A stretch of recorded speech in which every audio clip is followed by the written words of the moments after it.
Halo teman-teman, ini anggrek yang, warnanya saya suka. Nah, ini di tangkai bunga si anggrek ini.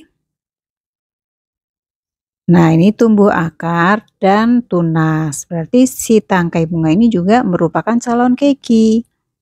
Ini karena ada tunasnya. Ini akarnya. Nah, ini karena saya suka sekali dengan bunganya ya, saya akan perbanyak melalui keki ini dengan menunggu si tangkai bunga ini layu. Nah, nanti akan saya tempel di pohon kayu ini. Ini dia bunganya, cantik warnanya. Nah, sekarang sudah saya potong tangkainya karena sudah layu dan akar-akarnya sudah gondrong, sudah banyak. Juga tunasnya sudah tambah besar. Nah, ini saya lepas.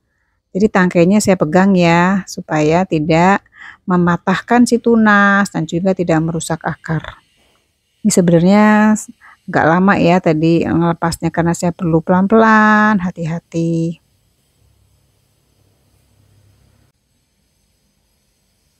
Hati-hati. Nah, akhirnya saya bisa melepaskan si keki ini. Nah, ini teman-teman, akarnya lebat, gondrong, subur akarnya, tidak rusak akarnya, tunasnya juga gemuk. Nah, ini tangkai bunganya tidak ada yang rusak. Saya hanya melepas tangkai dan keki. Lalu saya akan tempel di papan pakis yang kecil karena menyesuaikan dari si keki ini. Akan saya gantung di pohon. Lalu saya pasang kawat untuk cantolan. Sudah selesai cantolannya. Nah, selanjutnya si keki ini kan saya ikat dengan tali ijuk supaya kuat, karena tali ijuk kalau diikat di papan pakis dia kuat ya, kencang. Nah, sudah saya ikat dengan tali ijuk. Nah, di sini tempat akar saya berilah arang sedikit-sedikit ya, arangnya kecil-kecil karena pakisnya kecil. Seenggaknya buat rongga udara buat bagi perakaran. Nah, kira-kira sedikit ya, karena papan pakisnya sedikit, kecil. Nah, ini kan saya tutup dengan mos hitam atau sabut kelapa. Saya mau milih yang mana ya? Nah, akhirnya saya pilih saja mos hitam. Nah, mos hitam ini akhirnya saya tutup untuk menutup arang, untuk menjadi media bagi akar. Lalu saya lilit dengan benang. Nah, sudah selesai lilit dengan benang. Nah, kenapa saya memberi mos hitam? Karena kan saya biasanya pakai sabut kelapa terus. Nah, sekarang saya pakailah mos hitam ya. Saya mau praktek di penggunaan mos hitam. Nah, melilitnya juga saya hanya lilit-lilit ya, tidak kencang. Karena saya juga harus memperhatikan akar, supaya akar tidak terkubur semua. Teman-teman, akarnya tidak terkubur semua, ada yang di dalam, ada akar keluar. Nah, selanjutnya di bagian bawahnya, saya tutup dengan coco fiber karena supaya arang-arangnya tidak berhamburan, tidak jatuh. Saya ikat lagi dengan benang. Sudah saya ikat dengan benang, terakhir saya ikat dengan sisa tali ijuk. Lilit-lilit saja tali ijuk yang sisa. Balik akarnya. Ada yang keluar.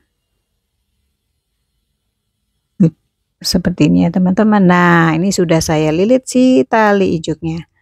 Bentuknya seperti kaos kaki ya, lucu. Nah, ini dia akar-akarnya, tunasnya seperti sepatu atau kaos kaki. Lucu ya. Ini akan siap saya cantol. Ini dia pakunya untuk cantolan. Saya cantol di sini. Si anggrek, keki, mungil. Nah, saya cantol saja di sebelah induknya. Ini dia ya, induknya yang Tadi saya lepas dari sini dan tidak ada yang rusak. Seperti ini kira-kira si keiki ini bersebelahan dengan induknya. Saya akan menunggu akar-akarnya ini menjalar di kayu-kayu ini. Nanti saya akan videokan perkembangan dari akar si keiki ini.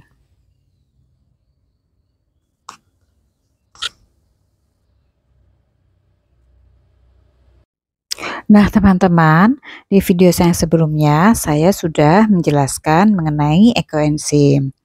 Nah, apakah itu ekoenzim? Ekoenzim adalah fermentasi dari limbah buah-buahan atau kulit buah dan sayuran, sehingga menghasilkan cairan yang menyehatkan tanaman dan manusia.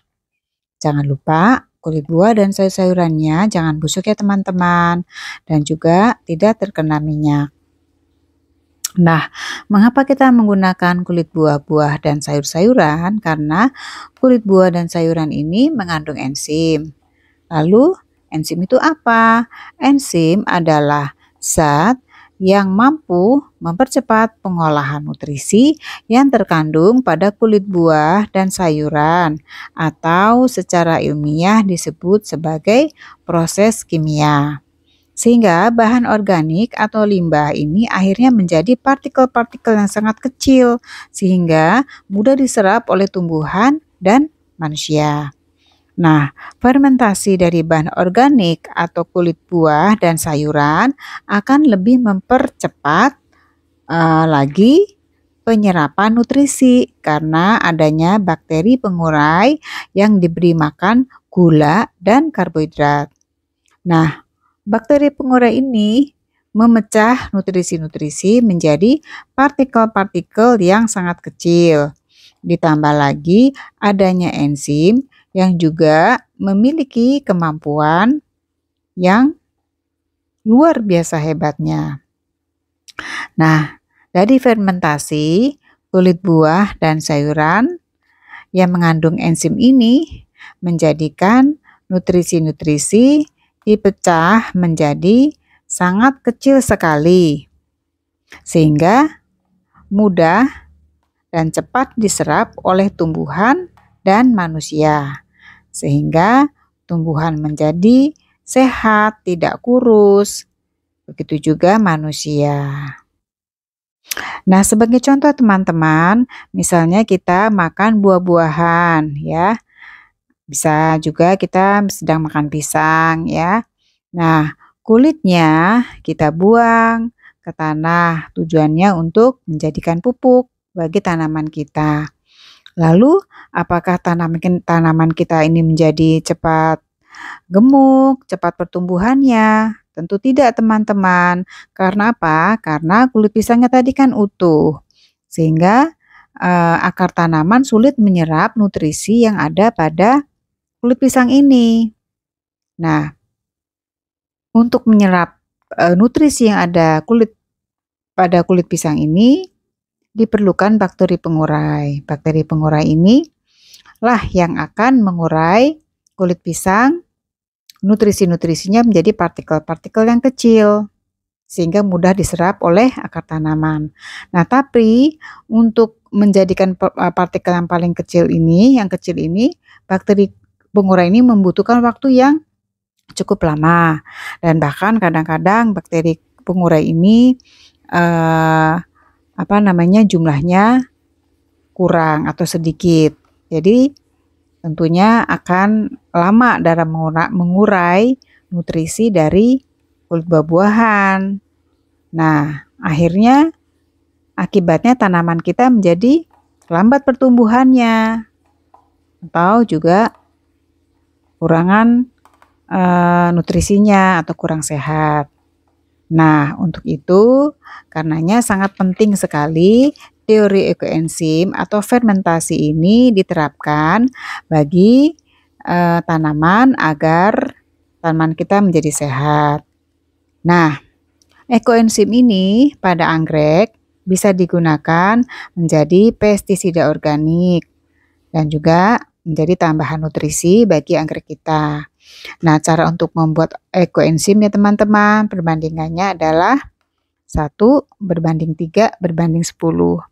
1 bagian adalah bagian molase atau gula, 3 bagiannya adalah kulit buah-buahan atau sayuran, dan 10 bagiannya adalah bagian air. Nah, cara memakainya, misalnya kita menyiapkan air 1 liter, lalu cairan ekoenzimnya kita gunakan 1/4 sendok makan saja untuk disiramkan sebagai pestisida organik ataupun sedikit bagian nutrisi bagi tanaman-tanaman kita.